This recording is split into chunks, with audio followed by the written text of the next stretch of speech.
when a student or faculty member shows symptoms of COVID-19? That answer tops your news at 6 tonight. Good evening, I'm Paula Sands. I'm David Nelson. TV6's Michael Tilka is here with how one district nurse is handling the new challenges that come with the new school year. Michael? David, the Sherrard School District has started off their school year according to schedule, with the district entering their third week of classes today. But even so, the district is still facing daily challenges in the age of COVID-19. Our goal as the Sherrard School District is to keep students in school if at all possible.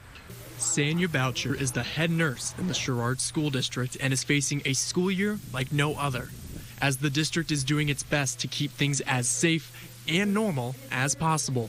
But monitoring the health of the roughly 1,400 students in the district is quite the challenge.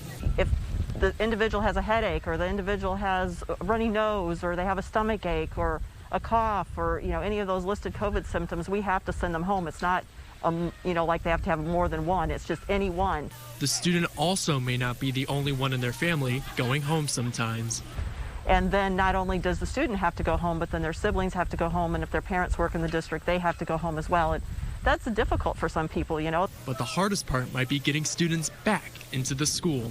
I just had a parent call today and say that the health care provider didn't feel like they needed to see the child. Well, that doesn't help the parent get the child back into school.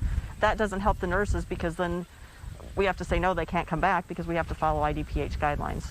Sometimes health care providers don't want to cooperate. We can't just accept a note that says they may return to school. They have to list an alternative diagnosis. But the district has not had any confirmed cases of the virus yet, and Boucher thinks students' actions are the reason why. Everybody had their mask on. There was one student that didn't have their mask on, and I said to them, I said, hey, put your mask back on. Oh, I forgot. He had just been coming from lunch, and he put it on right away, and he, was very cooperative. And I've heard people say that even preschoolers, they're doing very well with wearing their mask, and that's just mind-boggling to all of us. Now, a spokesperson from the Sherrard School District tells TV6 that since the district began classes on August 17th, 128 of the district's nearly 1,400 students have been absent for at least one day so far.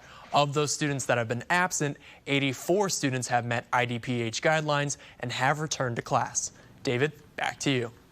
All right, thanks, Michael. Boucher tells us another challenge is making sure students become enrolled in the 100% online courses for the duration of their time at home.